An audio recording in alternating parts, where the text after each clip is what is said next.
घुट घुट कर जीना छोड़ दे तो रुख हवाओं का मोड़ दे, हिम्मत की अपनी कलम उठा लोगों के भरम को तोड़ दे। हेलो दोस्तों, नमस्कार। रॉक मैथमेटिक्स के यूट्यूब चैनल पे आप लोगों का स्वागत है। कैसे हैं आप लोग? उम्मीद करते हैं आप लोग बढ़िया होंगे, मस्त होंगे, स्वस्थ होंगे। और आजकल ठंडी का मौसम चल रहा है, तो आप लोग जो है जहाँ भी हैं रजाई में रहिए, और जो है जो भी है आपका जो भी काम है उस काम में आप लगे रहिए, मेहनत करते रहिए और ज़िंदगी में आप सफल हों, यही मेरी शुभकामनाएं हैं। तो आज आपके लिए पुनः हम मैथ का जो सीरीज चल रहा है उसी सीरीज को हम लोग जो है आगे बढ़ाते हुए, जैसे हम लोग का 4 सीरीज हो गया है, आज हम लोग का 5वां सीरीज है। और इसको हम रेगुलर आपके साथ बने हुए हैं। आप जहां से भी देखते हैं आप आराम से देखते रहिए चीज़ को, उसको जो है पढ़ते रहिए और उसको बनाते रहिए।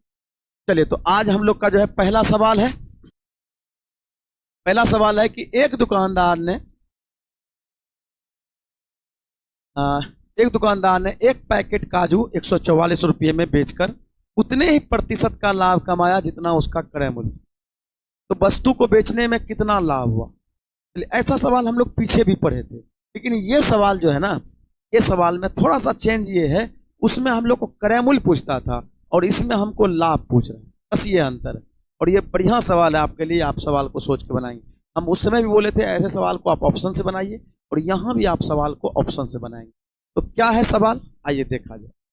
तो कहता है कि दिया हुआ 144 रुपया में कोई सामान बेच रहा है, काम बेच रहा है 144 रुपया।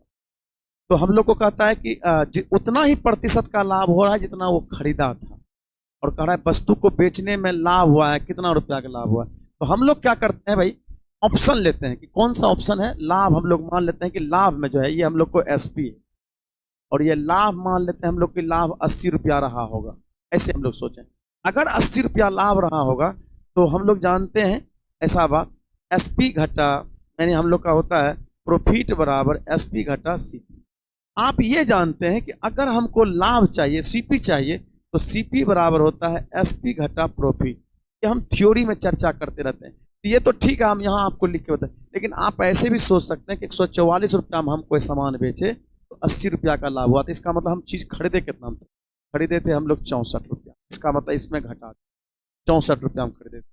अब इस पे हम लोग देखें कि भाई लाभ प्रतिशत का हम लोग का वही 64 जो वैल्यू आ रहा है, क्या वो हम लोग का लाभ करने पर आ रहा है? क्या लाभ हुआ है 80 का, बटे नीचे में 64 गुना 100%,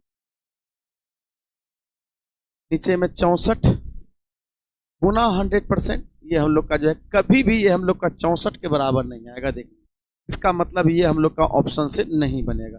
इसका मतलब दूसरा हम लोग जो है ऑप्शन चेक करते हैं, इसका दूसरा ऑप्शन क्या हो सकता है, तो हम लोग ये लेते हैं। दूसरा ऑप्शन है हम लोग का 64 की, हम लोग मान लेते हैं लाभ को मान लेते हैं 64।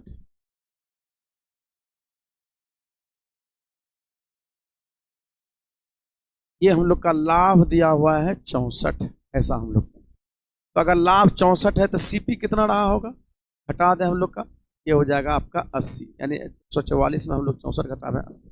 अब हम लोग देखें लाभ कितना, लाभ 64 का हुआ है, बटे नीचे में हम लोग का दिया हुआ है सीपी 80 गुना 100। ये देखते हैं हम लोग क्या इसके 64 के, यानी हम लोग का 80 के बराबर आएगा क्या? जीरो ये कटा दिए, हम लोग का 80%। इसका मतलब ये यही हुआ कि हम लोग का जितना हम लोग का क्रय मूल्य माने थे, अगर लाभ हम लोग का कहें तो ऐसा हम लोग का हो गया। इसका मतलब ये लाभ कितना लेने पर हुआ? 64 लेने पर। लाभ कितना लेने पर? 64 लेने पर, यानी 64 लाभ लेने पर हम लोग का आंसर है। उम्मीद करते हैं कि समझ में आया होगा क्या हुआ है इसमें। क्रय मूल्य हम लोग 144 लिए हैं, लाभ लिए, चूंकि यहाँ सवाल में डाटा लाभ कर दिया है तो लाभ हो गया, इससे क्रय मूल्य निकाल लिए। क्रय मूल्य निकालिए, हम लोग को लाभ बटे क्रय मूल्य गुना 100%। चूंकि ये 80% जो है, जो हम लोग को लाभ प्रतिशत आया है, वो क्रय मूल्य के बराबर है। डेटा जो है क्रय मूल्य के बराबर, इसका मतलब ये हम लोग कह सकते हैं कि उतना चीज़ का हमको लाभ हुआ है, ये हम लोग आराम से बना सकते हैं। उम्मीद करते हैं ये समझ में आ गया होगा। और बेहतरीन सवाल है। जनरली सवाल में क्या पूछता है, जनरली सवाल में क्रय मूल्य पूछता है, और ये सवाल ऐसा है कि इसमें लाभ पूछा गया। तो ठीक है, आप लाभ यहाँ से जो है ऑप्शन से निकाल के वहाँ रख के आप चीज़ को बना सकते। चलिए, नेक्स्ट सवाल है आपका एक टाइम एंड वर्क का सवाल है। कहता है ए, बी और सी क्रमशः 5, 10 और 15 दिनों में अलग अलग एक काम कर सकते हैं। एक साथ काम करने के लिए बी और सी द्वारा आवश्यक समय की गणना करें। अगर बी सी अगर एक साथ काम करे तो क्या? ए, बी, सी हम लोग का दिया हुआ है, ए 5, ये 10 और ये हम लोग का 15। सबका हम लोग एलसीएम ले लेते हैं कि एलसीएम क्या हो जाएगा। यहाँ हम लोग एलसीएम लें तो एलसीएम हो जाएगा 30 और ये हो जाएगा आपका 6, ये हो जाएगा आपका 3 हो जाएगा। तो हम लोग कहता है कि बी और सी द्वारा आवश्यक समय क्या होगा। टीसी का एफिशिएंसी कितना है 3-2-5 यानी वर्क कितना है 30 में हम लोग 5 से भागते हैं तो हम लोग का हो जाएगा 6 दिन। तो का कौन सा देखें 6 दिन है सर नंबर। ठीक है, ऐसे हम लोग चीज को बना सकते हैं। यानी हम लोग का पूछ रहा था बीसी कितने दिन में करेगा, बीसी का एफिशिएंसी 5 है, हम लोग वर्क डन में 5 से भाग दिए एफिशिएंसी से, हम लोग को टाइम निकल गया और ये हम लोग आराम।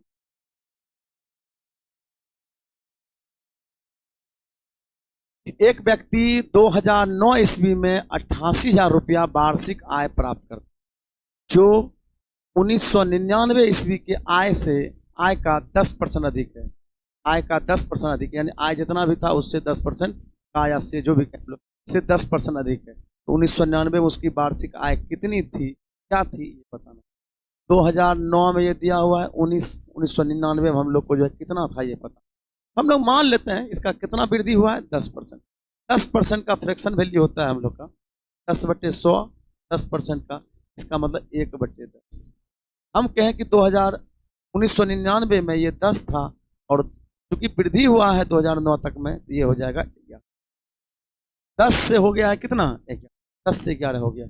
इसका मतलब है ये हुआ कितना 11 का वैल्यू हम लोग को दिया हुआ है, 11 का वैल्यू दिया हुआ है 18,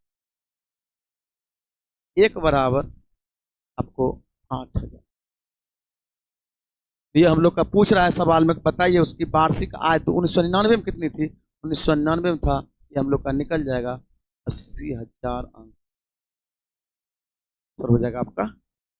क्या ठीक है। तो ये हम लोग का सिंपल सा बात था, इसमें कुछ ज़्यादा नहीं था। 10% वृद्धि हुआ है जो 1999 में जनसंख्या जो आय था 2009 में उससे 10% ज़्यादा हो गया।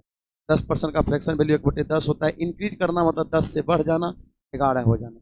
हम लोग का 11 का वैल्यू दिया हुआ है 88,000, 1 का वैल्यू 8,000, 10 का वैल्यू हम लोग का निकल। ठीक है, तो आप दोस्त जुड़े रहेंगे लास्ट शुरू से लेकर अंत तक, आपको बेहतरीन बेहतरीन सवाल मिलेगा। हर तरह का सवाल मिलेगा कि आप कौन कौन किस किस तरह के सवाल को आप देख के हर टाइप का सवाल आप समझ सकते हैं, कैसे कैसे सवाल एग्जाम में आ सकता है। तो एक कार को 1,14,000 रुपये में बेचने पर 5% की हानि होती है। एक कार को 1,14,000 रुपये में बेचने पर 5% की हानि होती है, उसे 12% के लाभ लाभ पाने के लिए कितना में बेचा जाना चाहिए।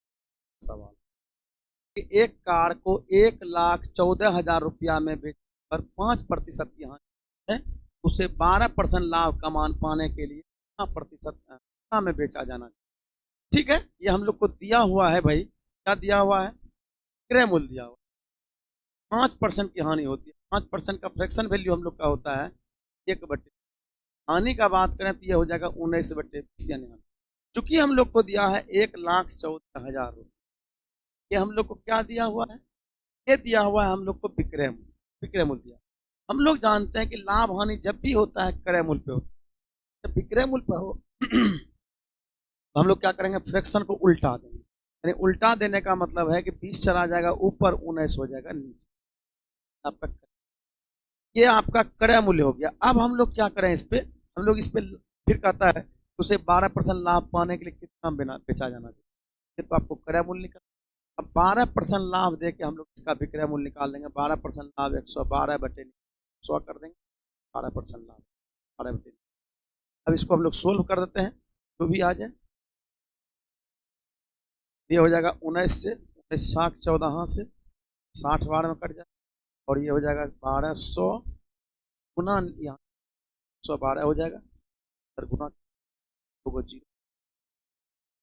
24, 12 कम 12, 12 2 12 और 2 14, बाकी ये हम लोग का 12 कम 12, 12 और इसका मतलब 1,34,400। देखिए ऑप्शन नंबर ठीक है। तो ये हम लोग जो है निकाल सकते हैं। इसका मतलब है हम लोग का पहले क्रय मूल्य निकाले, क्रय मूल्य डेटा दिया हुआ था, उससे फ्रैक्शन को उल्टा के क्रय मूल्य निकाले, क्रय हम लोग जो है लाभ देके फिर विक्रय मूल्य निकाले। सवाल हमको आ जा रहा था।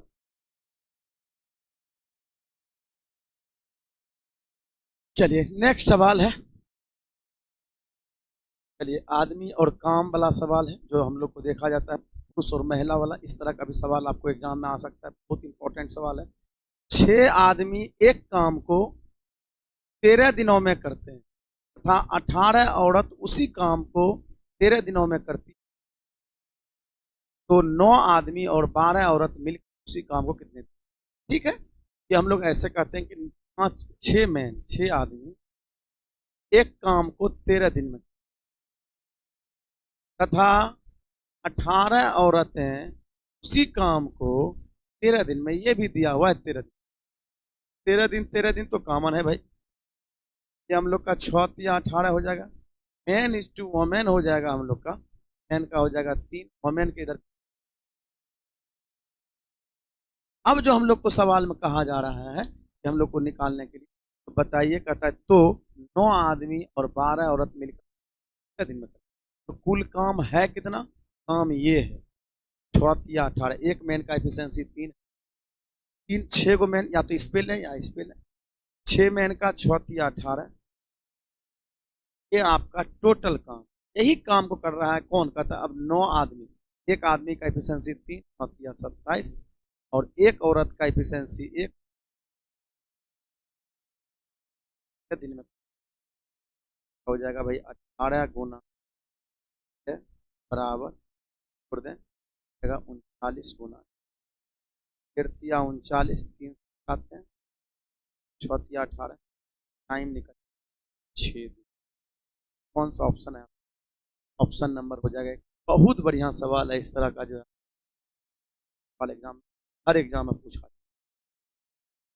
आप समझ गए, पहले इफिशियंसी निकाल ली, इफिशियंसी निकाल के डेटा जो भी हम लोग कर रहा है उसको बैठा दीजिए। आगे बढ़ते हैं। चलिए, एक कार आधी दूरी 20 किलोमीटर प्रति घंटा तथा शेष आधी दूरी 40 किलोमीटर प्रति घंटा के रफ्तार से तय करती है।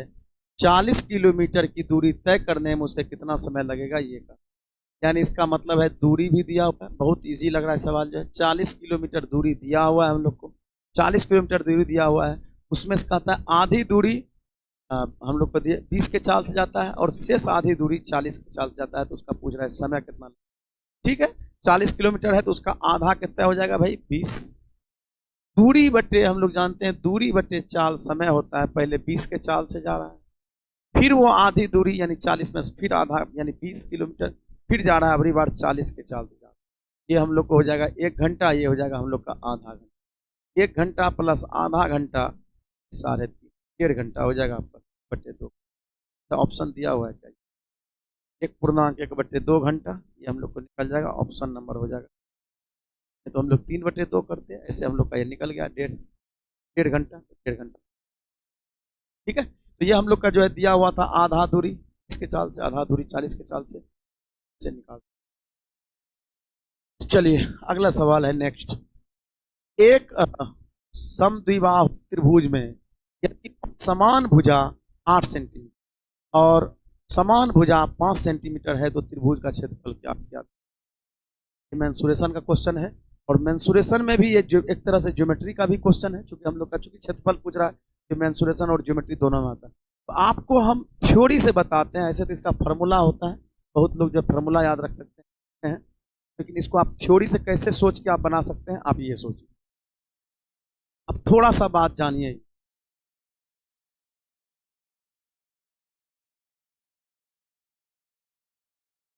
ये समद्विबाहु त्रिभुज है जिसमें कि 2 भुजा आपस में बराबर है। समद्विबाहु का मतलब ही होता है जिसमें 2 भुजा बराबर हो। आइसोसेलेस ट्रायंगल इसको बोला जाता है। तो ये हम लोग को दिया हुआ है, यदि असमान भुजा 8 सेंटीमीटर, मान लीजिए असमान भुजा है तो ये 8 सेंटीमीटर, और समान भुजा जो दिया हुआ है 5 सेंटीमीटर, ये 5।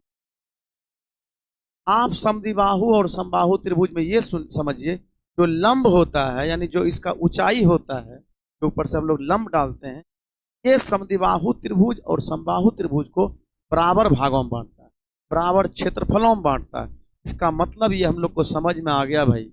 ये हम लोग को जो ये होगा, ये 8 है तो ये हो जाएगा हम लोग का 4। अब देखिए आप, ये हम लोग का लंब है, अगर ये हम लोग का लंब है और ये हम लोग का देखिए आप ये समकोण त्रिभुज की तरह काम करने लगा। ये हम लोग का आधार हो गया 4, ये हो गया 5, तो हम लोग निकाल सकते हैं। ट्रिपलेट चलता है 3, 4, 5 का, या ऊंचाई बराबर हम लोग निकाल भी सकते हैं ऊंचाई क्या। समद्विबाहु त्रिभुज समबाहु त्रिभुज के लिए आप डायरेक्ट बात ध्यान रखिए, ऐसे निकल जाए। कर्ण हो जाएगा आपका 5 का स्क्वायर घटा 4 का स्क्वायर, यानी हो जाएगा 25 घटा 16, यानी हम लोग का √9, 9 मतलब हो जाएगा, यानी हम लोग को ये ऊंचाई आ गया। अब हम जानते हैं त्रिभुज का क्षेत्रफल जो होता है, पूरे त्रिभुज का क्षेत्रफल, ये आधार तो 8 है और ये ऊंचाई भी हमको मालूम होगी। त्रिभुज का क्षेत्रफल होता है हम लोग का हाफ गुना आधार, आधार है 8 और ऊंचाई है निकल गया आपका 3। यहाँ से हम लोग कर सकते हैं 4, 4 या 12 सेंटीमीटर, ठीक है 12 सेंटीमीटर। कौन सा ऑप्शन है? ऑप्शन नंबर बना सकते हैं, ठीक है। तो ये आप इस तरह से अप्रोच लगा सकते हैं सवाल में। अब कुछ लोग फार्मूला भी रखते हैं, या फार्मूला लगा के भी बना सकते हैं, कोई दिक्कत, लेकिन हमको लगता है ये बेहतरीन चीज़ है, आपको फार्मूला इसमें याद नहीं। चलिए नेक्स्ट सवाल है, यदि 4 अंकों की छोटी से छोटी संख्या को 6 अंकों की बड़ी से बड़ी संख्या में घटा दिया जाए। 6 अंकों की बड़ी से बड़ी संख्या, ये इसमें कहता है कि 4 अंकों की छोटी संख्या इसमें घटाए। 4 अंकों की संख्या 1 पर हम लोग का 3 इसमें घटा दिया जाए तो बता, वैल्यू पूछ रहा है 9, 9, 9, 8। कौन सा ऑप्शन है? देखिए ऑप्शन नंबर हो जाएगा आपका सिंपल। इसमें ये जानना था, ये सवाल ऐसा था कि आप जान रहे हैं कि नहीं। 6 अंकों की बड़ी से बड़ी संख्या हम लोग का जानते हैं 6 को 9 होता है, और 4 अंकों की बड़ी छोटी से छोटी संख्या 1 पर 3 को 0, हम लोग का ये 4 अंक का हो गया। और छोटी इसका अंतर पूछ रहा है तो हम लोग का कड़ा घटा क्या बचेगा, ठीक है। तो इस तरह से आप जो है इस चीज को बना सकते हैं। ठीक कर रहे हैं, आप लोग को सेशन अच्छा लग रहा होगा, ठीक है। सवाल है कि यदि 12 आदमी प्रतिदिन 9 घंटे काम करके एक दिन में 100 रुपये कमाते हैं, तो 9 आदमी 8 घंटे प्रतिदिन काम करके 7 दिन में कितने रुपये अर्जित करेंगे, ये आपको बताना है। तो हम लोग देखें यहाँ से कि दिया हुआ है 12 आदमी 9 घंटे प्रतिदिन काम करके एक दिन में 2400 रुपया अर्जित करते हैं। तो हम लोग का 2400 रुपया अर्जित करते हैं, तो सवाल है भाई 9 आदमी 8 घंटे प्रतिदिन काम करके 7 दिन में कितने रुपये कमाएंगे, ये हमको पता, ये हमको चाहिए, इसका वैल्यू चाहिए। चलिए ठीक है, देख लेते हैं। 9 से हम लोग का 9 कट जाएगा, ये 12 दूनी 24, 212 में कट जाएगा, और कोना कोनी गुना कर दें तो x बराबर हम लोग का हो जाएगा 8 से 56, 56 दूनी 112, यानी हम लोग का इस पर 2 को 0 हो जाएगा 11,200 रुपया। कौन सा ऑप्शन है? 11,200 रुपया, ऑप्शन नंबर सी, ठीक है ना। तो ये हम लोग का हो जाएगा आपका बताइए कितना रुपया अर्जित करेगा, तो हम लोग को निकल जाएगा 11। ऐसे हम लोग इसको बना सकते। चलिए अगला सवाल है नेक्स्ट, ये आपका परसेंटेज का सवाल है।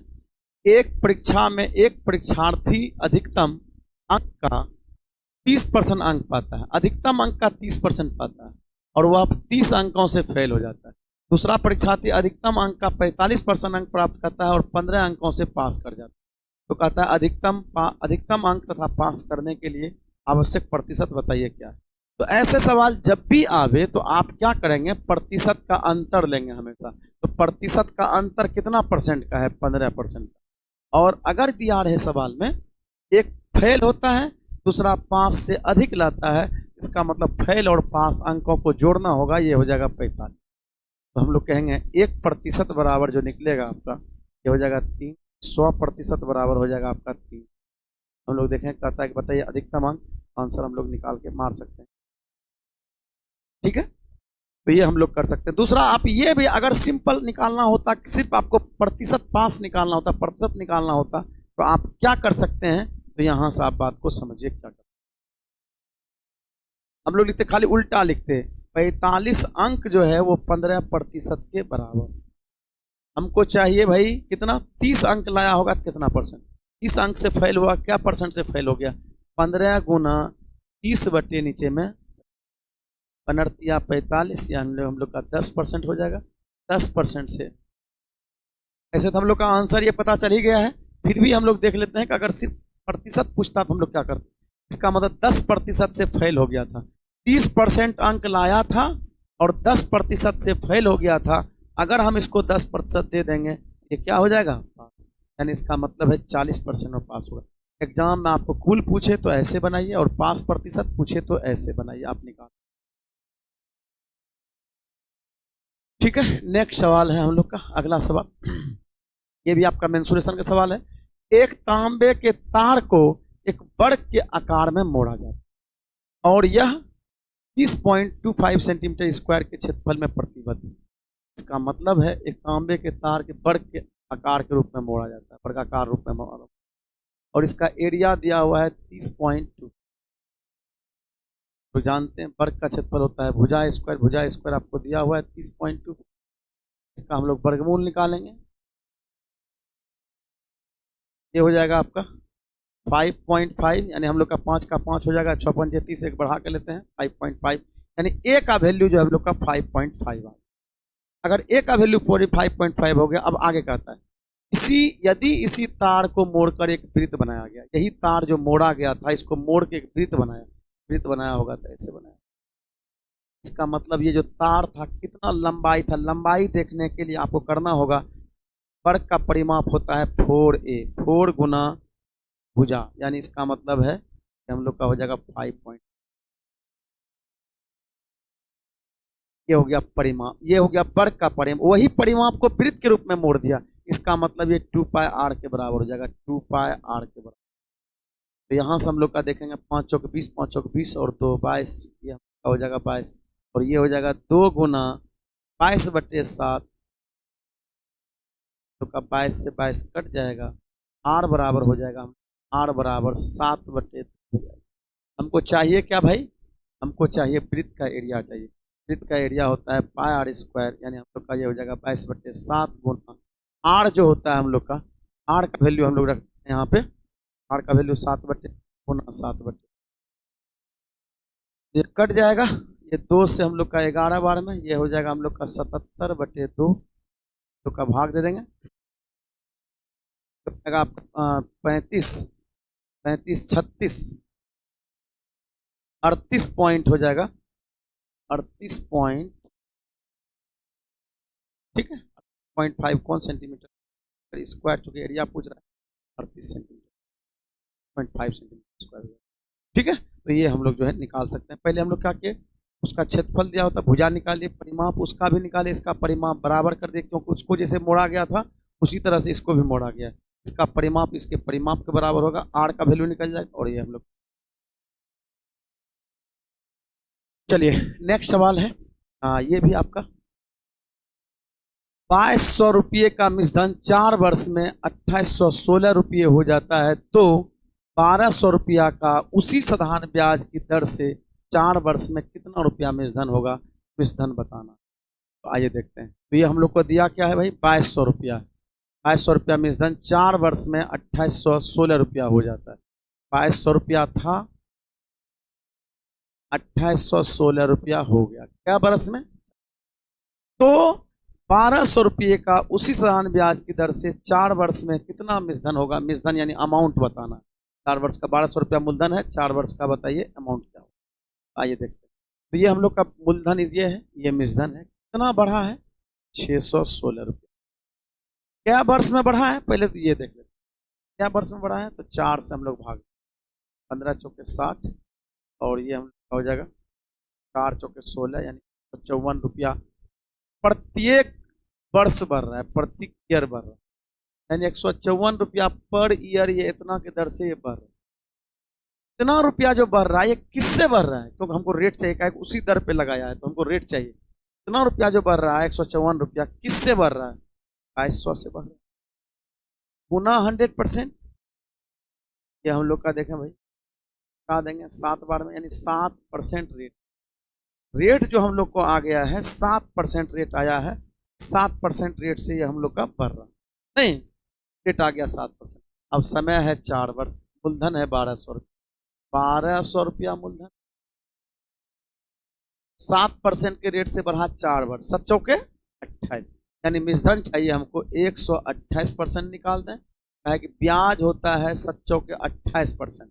28% का था तो ब्याज होता, लेकिन 128% निकालें तो वो मूलधन और ब्याज दोनों हो जाएगा, यानी मिश्रधन हो जाएगा। 2 जीरो से 2 जीरो कटा दीजिए, कौन सा ऑप्शन है तो हम लोग का ये इसके करीब जाएगा। ब्याज हमको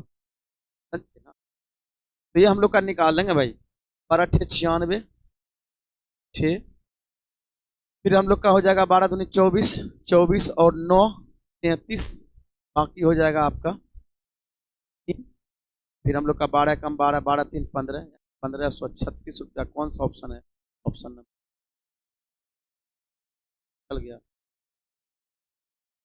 क्या? ठीक है, तो ये इस तरह से हम लोग जो है निकाल सकते हैं। लोग पहले रेट निकाल लिए इससे, अब कर रहा था उसी दर पे, उसी साधारण ब्याज की कर रहा था, उसी साधारण ब्याज की दर से, उसी साधारण ब्याज की दर से रेट वही था जो पहले था, तो पहले रेट निकाल लिए, इस तरह से हम लोग।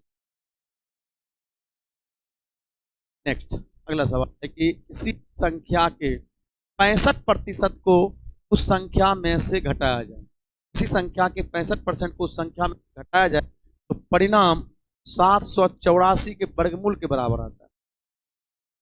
तो कहता है वह संख्या क्या है? किसी संख्या के 65% को उस संख्या में घटाया जाता है। मान लिया वो संख्या था 100 के 65% को उस संख्या में घटाया जाता है, 100 के 65% घटाया जाता है, तो कितना बचता है?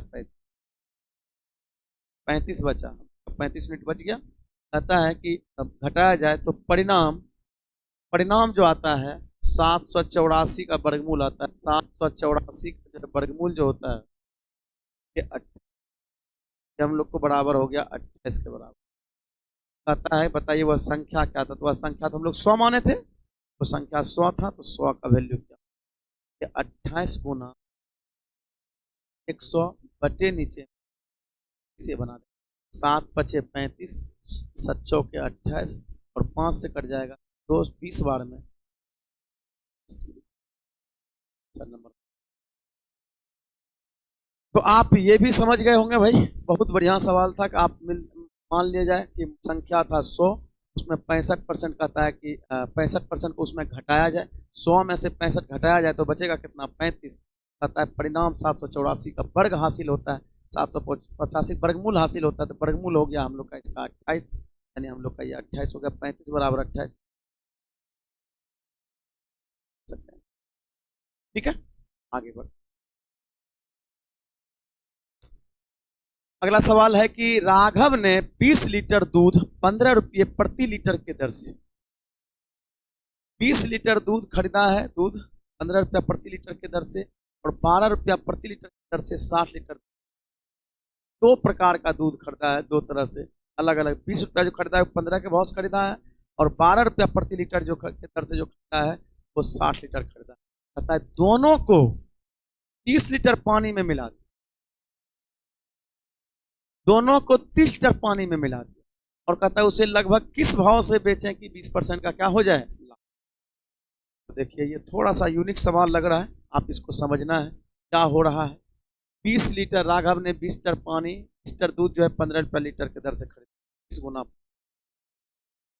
प्लस फिर खरीदा है वो 60 लीटर दूध खरीदा है, किस भाव से खरीदा है? तो ये हम लोग को खरीदा है 12 रुपया के भाव से खरीदा है, हो गया 300 प्लस बढ़छाक 72, 720, 1000, टोटल उसका लागत हो गया 1020,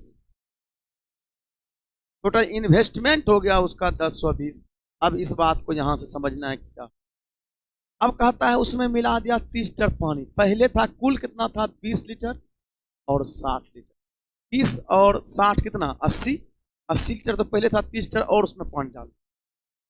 इसका मतलब है ये हम लोग का जो है, अब इसको करा कि बेचता है तो किस भाव से बेचे? 20% लाभ। लाभ जब भी होता है तो क्रय मूल्य, लाभ जब भी होता है क्रय मूल्य, हम लोग का क्रय मूल्य, इस पे 20% लाभ कहेंगे 6 बटे।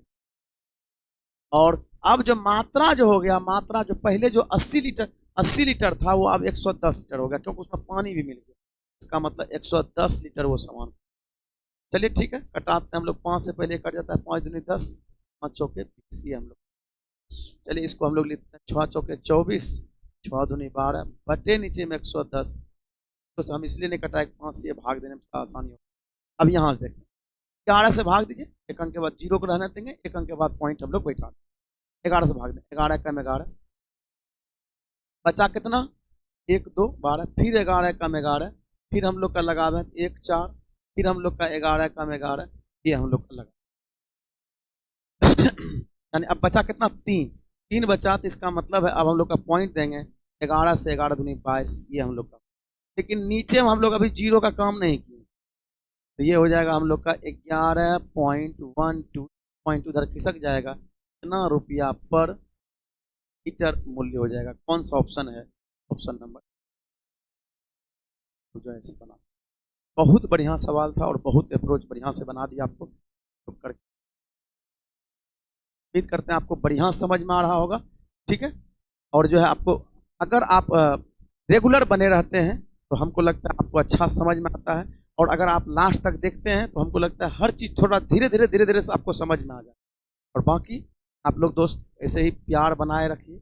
आप जब आप देखते हैं वीडियो को, अगर आपको अच्छा लगे तो आप लाइक ज़रूर क्या कीजिए, ताकि जो है हम आपके लिए उसी जोश जुनून से डेली बने रहें आपके लिए। ठीक है, मिलते हैं फिर।